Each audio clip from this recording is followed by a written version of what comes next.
Hello and welcome to Women in Mobility. Today we have with us Ms. Julie Adkins. She is the Senior Manager of Lean Transformation, Continuous Improvement and Operational Excellence at BorgWarner. Welcome, Julie. Thank you for your time. Thanks for having me, Murali. I would like to understand from you your leadership journey. If you can share how it was in a nutshell, how it was with some anecdotes, some interesting anecdotes. Okay. I grew up in Washington, D.C., and most people that live in Washington, D.C. work for the government. So I had some very interesting early jobs. I worked for the FBI and for the Department of Defense. And that I think started my early interest in looking at efficient ways of even doing the most administrative tasks. So those were very interesting jobs in my start.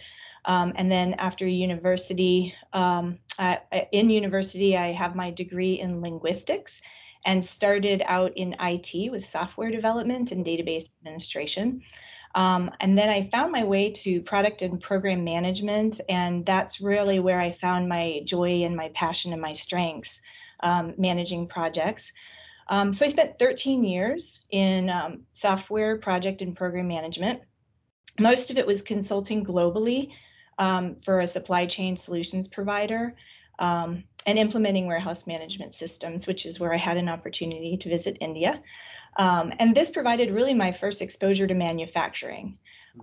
So I spent, after 13 years in the software industry, I took a bit of a break, and this may be a topic that we discuss. I spent 3 years sort of taking a step off the career ladder and spent time with my children and volunteered. And I used my project management experience to co-found a nonprofit called Read to Succeed. And we support literacy development for what we call the race-based opportunity gap in literacy. And so, as I mentioned, this was my step off the career ladder for a little while to balance family with career, and it is a hard choice to make. Many of my peers from that time are now at the VP level or have started their own businesses and are CEOs or presidents, but I think it was a really good decision for me. And then my 10 years with BorgWarner began in 2011 as a program manager. This was my first job in the mobility automotive space and launching turbocharger programs in Mexico and the United States. And then I was promoted to the manager of program and change management and became part of the plant senior leadership team in 2016. In 2019, I was asked to lead logistics, which was a function that was outside of my comfort zone for the first time. The big task there was to reduce inventory from from $40 million down to $20 million, which was a huge challenge, and then faced COVID. So COVID hit, and I was in logistics at the time, very, very challenging. And then this year, I've transitioned to lead our plant through sustainable, culture-driven, lean and continuous improvement transformation, which I'm very excited about. Very interesting to know. There are 3 parts to your, I think, career. You said you're qualified in linguistics, then IT, and then the program management. It's completely a different set of ecosystem. So Right. There'll be, I think, a lot of learnings from each element which you all put in your career for your growth. But very interesting, very interesting. Yeah. But have you had a situation where your decisions made significant impact in the organization or someone's career? That's a good question. I believe that I find myself more of a collaborator, and so it's a good question because I don't look at the decisions that I make as particularly powerful as a decision that I made myself. I think more or less the teamwork that I've been involved with and how you bring a lot of ideas together to find the best solution forward. So I'm trying to figure out a really good way of explaining it, but more the decision-making process is a process whereby you're collecting all of the inputs from various individuals, and next thing you know, you've made a decision, but it doesn't really feel like a decision. It feels like a process that ended up producing a result. Okay. Maybe if I go back and think about a couple of the key decisions, particularly in light of women, a decision that I made that had an impact on my career was the decision to leave the professional industry for a handful of years. And that had a huge impact on my life and my family's life. That was a single-handed decision that I had to make. That wasn't a business-related collaborative decision, but so that was probably one of the biggest decisions that I had to make, was to take a break from the career ladder, spend time with my family. Of course, I kept myself very busy, starting a nonprofit and doing volunteer work, which kept my skills fresh, and I used my skills in a different way. But coming back to full-time work, particularly in a brand new space in automotive, I think that even that break, I was really ready. I was ready for it emotionally. I was ready for it for my competencies and my skill set. Okay. Very interesting. I think different elements help you in many ways to accomplish a common goal, right? But tell me your approach to leadership. I mean, what do you recommend? Is it a rigid? Are you always rigid or flexible, or you play in between? You strike a balance. I believe I'm pretty flexible, but I thought about this at some point, and I would say hybrid, that I'm flexible with people based on their needs, flexible with projects based on the circumstances of the projects. But two areas where I'm particularly rigid is communication and calendar management. I feel I have a particular idiosyncrasy where I expect everybody's calendar to be up to date in Outlook, so that when you schedule meetings, you know when somebody's there and somebody's not, and that can drive me crazy when somebody doesn't have a good calendar structure. And communication is so important that you have to be fairly rigid in the expectations of communication with team members at all levels. So that means it should not be just in time. It should be a planned. Yeah. Yeah, planned Exactly. schedule or something. Right. The automotive industry embraces just in time, but you recommend for your personality, I think, a calendar management. That's right. Interesting. But when it comes to empowering women in any organization, for that matter, what do you see? Since you are, you have traveled to different countries and served in different capacities. So, if you can just, share, what are the impetus and impediment for women to grow? I think impediments have been in the past, maybe the flexibility for women to balance the career and the family, for women that with children, of course, balancing that. And I also think that as I start approaching what I call my sunset career, which is, the last 10 to 15 years, where we approach this time frame where we have to think about caring for our parents as well. And culturally, I don't know how different it is in the United States and in India particularly, but women tend to hold more of the burden of the parental care as well. I'm seeing the childcare shifting in the United States. One anecdote of my career was that I found myself leading a group of male program managers who were young, millennial fathers who were starting young families. And in the United States, in my experience, was that these young fathers have the same expectation of going to the prenatal appointments, of taking parental leave, of managing the childcare duties of drop off and pick up from daycare, and even sick days for their kids.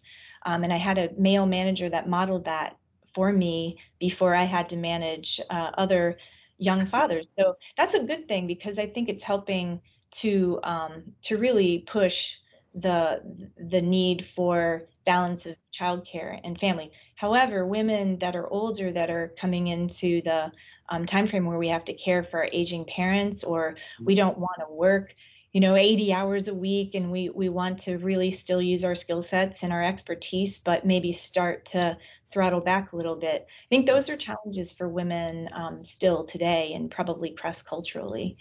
But I also think the other positive piece of women in leadership, and particularly in mobility and automotive space, is having really good allies. So I've been very fortunate in my career to have some fantastic male managers and male allies that pushed me out of my comfort zone and really challenged me to take some roles that I would not have felt competent in, but saw the leadership capacity. And a leader is somebody that can motivate a team, address the challenges by finding the right solutions. And so my experience resonated in some of these leaders that really pushed me into these positions that have led me where I am today. Yeah, you also spoke about the balance between work and life a little bit. But do you see I mean, in different stages of life, the you have to strike a balance in a different way. So far, how has it been so far? For me, it's been a great balance. I think that I had an opportunity to work part-time for about 5 years when I was first having my children, and then took the decision to take 3 years completely off. But like I'd mentioned, still used my skill set in project management for volunteer work. And then when I came back to the workforce at BorgWarner for these 10 years, I have felt very fortunate to have leaders that have allowed me to use my flexibility. So, for instance, I might come in after dropping kids off at school and leave to have dinner with my children, but then at 8 o'clock at night, I'll boot up my laptop. I mean, I've really taken advantage of laptops and cell phones and Teams meetings, and you can still get a whole lot done for a short period of time in the evening to make sure that you have family time and make adjustments. Use some weekend work as necessary, but really try and balance it. So I feel very fortunate that I've found a really good balance of my family and personal life and my career. Okay, okay. Oh, coming to the new mobility, people talking about it can be EVs or anything hydrogen or whatever. Do you see prospects for women will change with the new mobility coming in? I think I see prospects for women changing in every area, but particularly in these new innovations. I'm very hopeful that we'll continue to see the number of women going into engineering rise. And it's a very exciting, um, an exciting time in the mobility space. It's changing, and we really don't know exactly how it's going to change, but we know it's going to change. And so getting creativity, good representation from a variety of viewpoints into those spaces, I think will be very exciting. And I think women have a huge role to play. What's your advice to the young women leaders, upcoming women leaders? I think I